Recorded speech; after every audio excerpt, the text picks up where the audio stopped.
C'est quoi cette énorme bête? C'est où? Bonjour à tous. La dernière fois qu'on vous a parlé, on était en Indonésie, on était au Bon Bromo et là on est, tadam, en Malaisie. On l'a fait.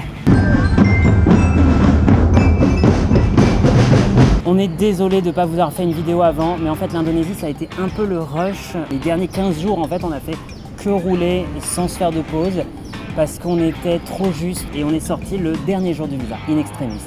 Sur le fil du rasoir.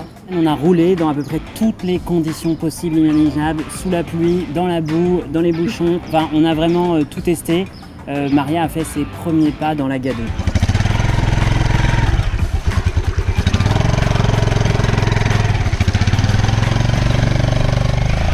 Entre 200 et 250 km par jour, ça paraît pas beaucoup, mais en fait dans les conditions de circulation en Indonésie, c'était beaucoup. Enfin, ça représentait 5 heures, 5 heures et demie par jour.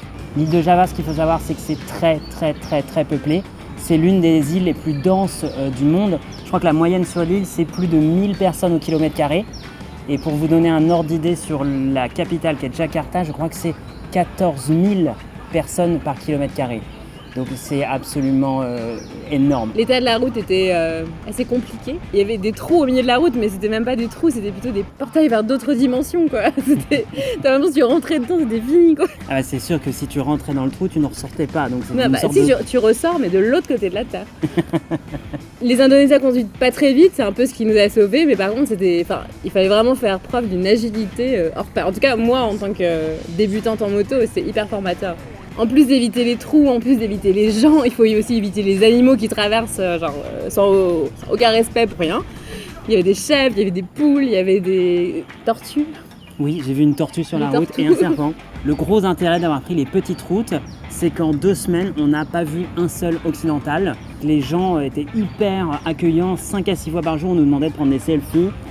Parce qu'ils n'avaient pas du tout l'habitude de voir des occidentaux passer dans ces régions-là en fait. Que ça soit les gangs de motards ou les petites caissières trop mignonnes, tout le monde nous demandait de prendre des selfies. L'autre avantage, c'est qu'on s'arrêtait à chaque fois pour manger dans des petits boui-boui sur le bord de la route qu'on choisissait comme ça à l'arrache. Oh tiens, il y a un truc pour manger, on s'arrête. On avait toujours des surprises parce que c'est un petit peu difficile de commander à manger, mais en même temps c'est rigolo parce que tu sais pas ce que tu vas manger. Ça a l'air d'être du riz, un œuf cuit, un œuf dur, un beignet de pommes de terre, du tempeh et du tofu. Bah, pour moi c'est moins difficile parce que je peux manger ce que je veux. Pour Maria c'est un petit peu plus compliqué. Ouais, parce qu'ils mettent de la viande partout, donc pour moi c'était un peu... Heureusement que j'ai un goûteur pour tester des trucs pour moi, genre... Y a-t-il un animal à l'intérieur? On a réussi à prendre un ferry pour passer en Malaisie.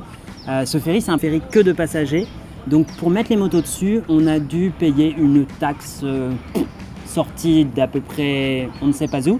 C'est des moments pas faciles, mais c'est aussi la règle du jeu en voyage, c'est qu'à un moment tu acceptes les conditions locales et que ça soit juste ou pas, tu es obligé de les accepter. Donc on a payé la taxe qu'ils nous demandaient pour pouvoir sortir. On est arrivé en Malaisie hier, ça fait du bien. L'Indonésie c'était génial mais très intense. Merci d'avoir regardé ce nouvel épisode. Maintenant on est moins pressé en fait par le temps, donc on va être un peu plus à la cool et on va pouvoir vous faire un nouvel épisode très vite. À bientôt. Salut.